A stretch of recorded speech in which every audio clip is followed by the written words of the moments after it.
Sleeping in a castle was miserable. For centuries, people had to endure horrible smells, dangerous animals, and freezing cold rooms. Hi everyone, welcome to my channel, and today we're going to find out why sleeping in a castle was miserable. Now, when you think of a medieval castle, you probably imagine a grand old building made of stone and filled with royalty. And while some castles were fancy, most were not.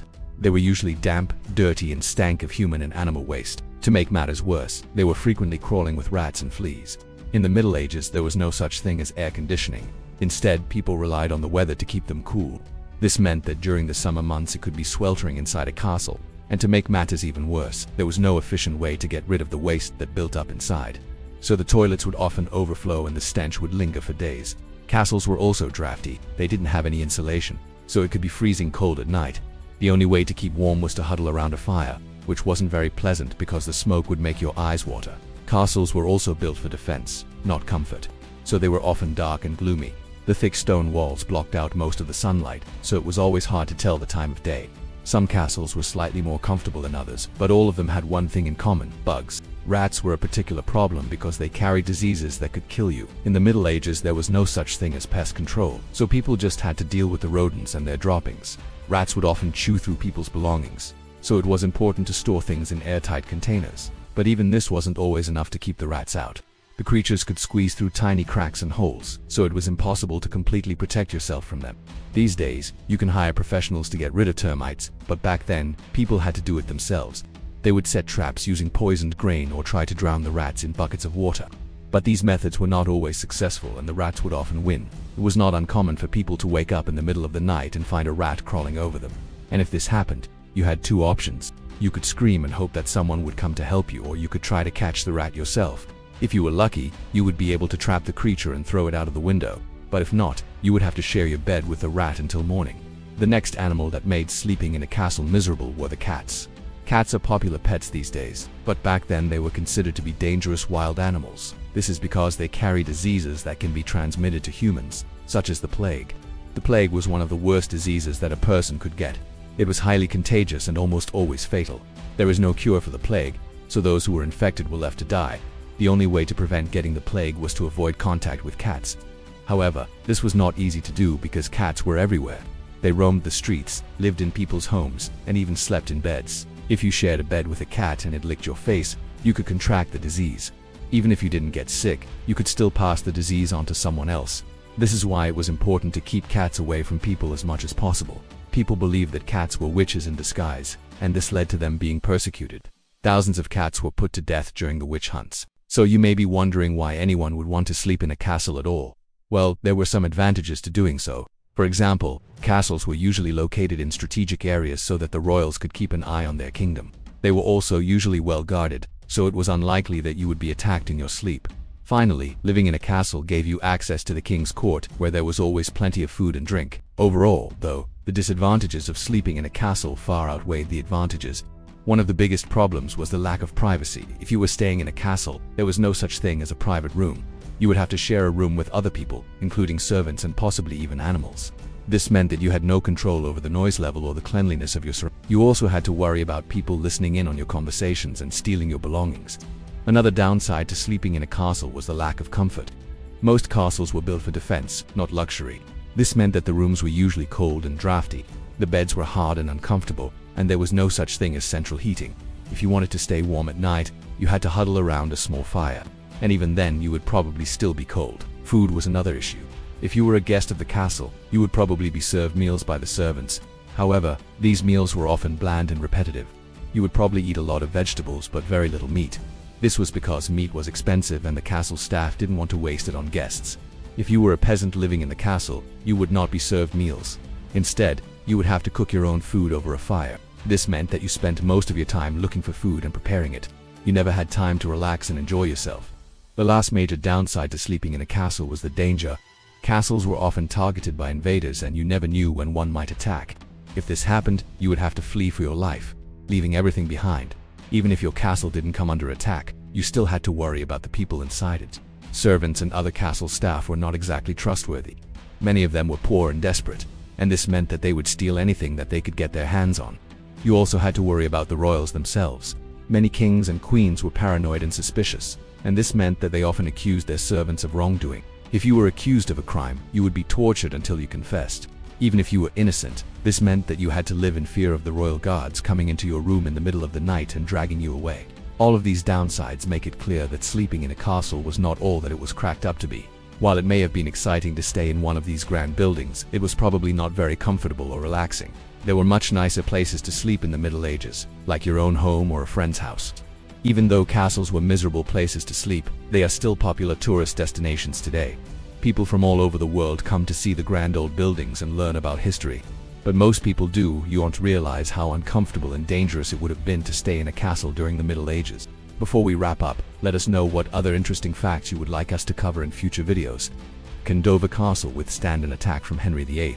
Well, the king was about to find out, because he'd just sent 40,000 soldiers to lay siege to it. The year before, Henry had been on a rampage, destroying monasteries and seizing their land and wealth. But when he turned his attention to Dover Castle, a royal fortress in southeast England, its governor, Sir Thomas Bridges, held firm despite being heavily outnumbered. And so began one of the most bizarre sieges in history. As the English historian Edward Hall wrote, "No man could be found that durst adventure to stand against the king's ordinance, save only Sir Thomas Bridges, Knight, Constable of Dover Castle, who, with a few ancient men and boys, kept the town." It was June 1539 and Henry's army had set up camp outside Dover. In addition to the castle, which sat atop a hill overlooking the English Channel, the town of Dover itself was also bristling with defenses. There were several complete and some incomplete medieval towers built along its ramparts, along with a moat and portcullis. Not exactly a well-oiled fighting machine, but any one of these obstacles would have been enough to make Henry's forces think twice about attacking. But he wasn't deterred. In fact, he was downright furious. Henry was so confident that he would win the siege that he made a public boast. He predicted that by July he'd be celebrating his victory with a jousting tournament inside the castle grounds. To demonstrate how serious he was, he ordered his men to begin bombarding the town with 200 cannons. Some of them were so large that they needed to be hauled by teams of oxen, and for 3 days they fired upon the castle until their supply of gunpowder was nearly exhausted. But they had barely made a dent in the defenses. This is when Henry's artillery expert, a man named Master Custis, had an idea. What if they dug tunnels underneath the castle and then placed barrels of gunpowder inside them, leading to the castle's eventual collapse? So they got to work, and in secret, they dug 3 tunnels under the castle wall, each one around 25 feet deep. But even as they were digging, they ran into trouble. First, there was water, lots of it. They had to pump out gallons of groundwater every day to keep from being flooded. Then there was the constant danger of collapse. One tunnel actually did cave in, killing 3 of the miners. Still, they pressed on. Meanwhile, the men in the castle were doing all that they could to defend themselves, since they didn't have enough weapons for everyone. Sir Thomas Bridges ordered that every able-bodied man get a sword, and that boys be given clubs to fight with. The townspeople also set up traps. When the attackers got too close, they released poisonous snakes into the moat. When that didn't work, they started hurling rocks and other objects over the top of the wall, sometimes hitting the enemy soldiers with such accuracy that they broke their heads open. Not to mention that the castle was occasionally counter-bombarding the English, but no one was prepared for what happened next. After more than a week of digging, the tunnel was finally ready, and on July, the gunpowder was set. All that remained was to light the fuse and then run like hell. But just as the first barrel was about to explode, a soldier in the castle noticed a lit fuse and shouted a warning. Sir Thomas Bridges, who had gotten wind of the plan to dig tunnels under the castle wall, had ordered the men to be extra vigilant. Now, thanks to this one man's quick thinking, the entire English force was wiped out. All in all, about 200 men died, many of them from friendly fire. You see, when the fuse was lit, the men in the castle sounded an alarm, thinking that it was the English, so they began firing their returning cannons at the source of the explosions, killing many of the fleeing English soldiers. And while the tunnels had been a failure, the siege was far from over. But Henry VIII had to take a long detour through France to get back to England, and when he returned to Dover a month later, the castle was still standing. He ended up spending more time besieging it, and when his own men ran low on food, he had to abandon the siege altogether and return to London empty. In the end, Dover Castle not only survived the siege, but it became a favorite vacation spot for kings. For centuries afterwards, it played an important role in defending England from invasion, and today it's a popular tourist destination. Visitors can explore the castle grounds, including the 3 failed tunnels, which are still visible beneath the castle wall. Dover Castle has managed to survive over 900 years of sieges, attacks, and renovations. But there's one thing that it hasn't survived. That's right, it needs your help. This place is in peril. If you don't click that subscribe button right now, peril, I say, do it. When we think of castles, we typically imagine grand halls, maybe a dungeon or 2, and maybe a moat. But did you know that there are often other, more hidden secrets tucked away inside? Hi, it's me and this is my channel. Today we'll be exploring some of the lost treasures found in castle walls. From hidden rooms to long-lost relics and even real-life dragon eggs. Let's dive in. For centuries, people have built their homes into the walls of castles, utilizing every inch of space for storage or perhaps somewhere to lay their head. The thick stone walls would have been a natural place to stash items, whether for safekeeping or to simply make use of the available space. And because castles were occupied by hundreds of people, sometimes thousands, it's not surprising that over time many items were lost or left behind. In fact, during renovations, these hidden items are still being discovered. Take for example the manor house at Hever Castle in England, which was once home to Anne Boleyn before she married Henry VIII. In one of the rooms, workers discovered a false bottom, which led to a hollow space containing over 1,000 items. Among them were several long-lost royal portraits. It seems the items had been hidden here during World War II to protect them from thieves, but who put them there forgot all about them. But other items have remained lost for much longer. While excavating the grounds of Hastings Castle in England, archaeologists uncovered the remains of a medieval latrine. These are the types of toilets that would have been used by the castle's many occupants over the years. And in the privy, they found dozens of lost coins dating back to the 13th and 14th centuries. They also found the remains of a young girl who died around the year 1290. It's believed she may have been the daughter of the constable of the castle, who held it against King Edward I. Her family likely used the latrine to dispose of her body after she died of the plague. While excavating Windsor Castle in England, home to Queen Elizabeth II, archaeologists discovered an array of lost items, including a 13th century toilet, mangle, that's a type of medieval press used to drain water from fabric, as well as personal items like combs and tweezers. But among the most fascinating finds were the remains of several small birds, which were likely the victims of archery practice. It seems that within the castle walls themselves, people practiced their marksmanship by shooting at anything that happened to fly past. In Edinburgh Castle, a massive structure that sits atop a hill overlooking the Scottish capital city, archaeologists uncovered a lost cannon, hidden within the castle walls. The cannon is thought to date back to the 1680 siege of the castle during the war between England and Scotland. The cannon was likely concealed to prevent its capture by the English, but over the centuries, its location was forgotten until now. Other lost items aren't quite so easy to find. Take for example Carfleet Castle in Wales, built in the 13th century.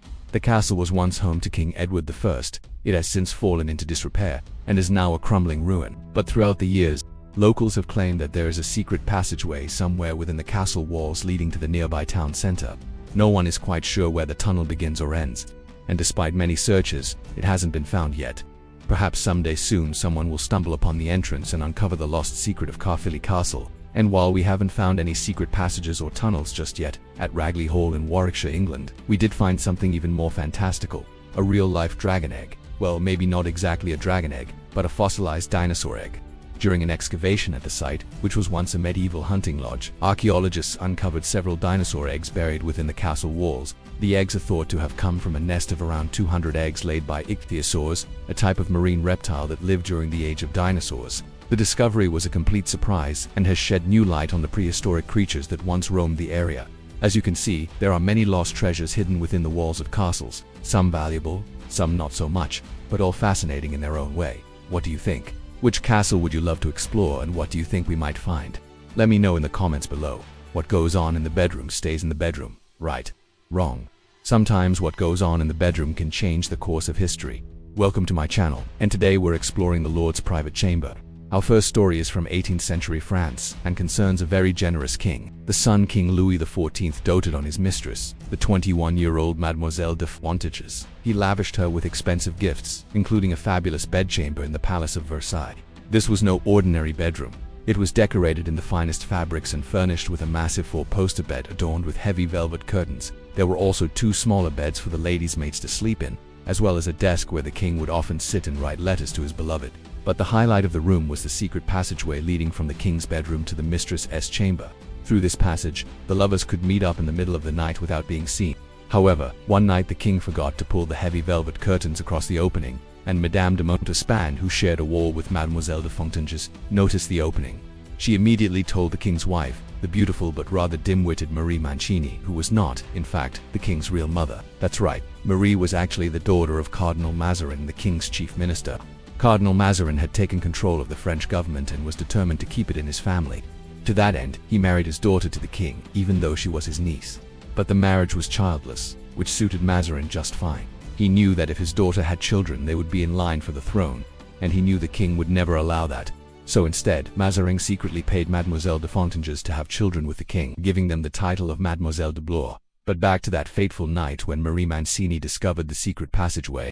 She confronted the king about his infidelity, and he was forced to admit that he was seeing another woman. Enraged, Marie decided to get her revenge. He marched into the mistress's room and ripped down the curtains, exposing the secret passage. Then she sent for the guards and had the king's mistress arrested on trumped-up charges.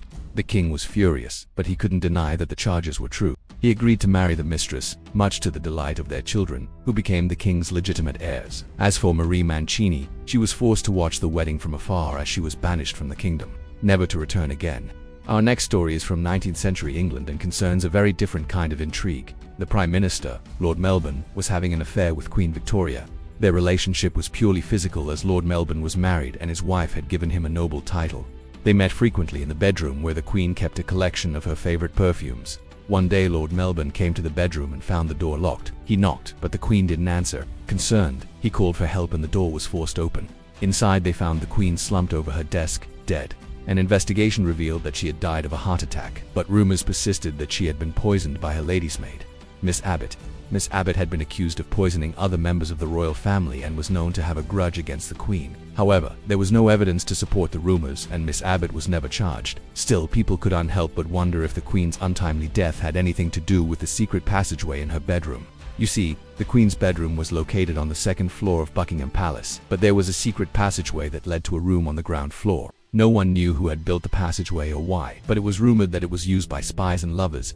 Some people even believed that the passageway had something to do with the famous crown jewels. Robbery of 1815, when thieves broke into the Tower of London and stole a huge diamond. Could the secret passageway have been used to smuggle the diamond out of the palace? Or was there another more nefarious reason for its construction? The truth is, we may never know. Join us next time as we continue to explore the Lord's private chamber.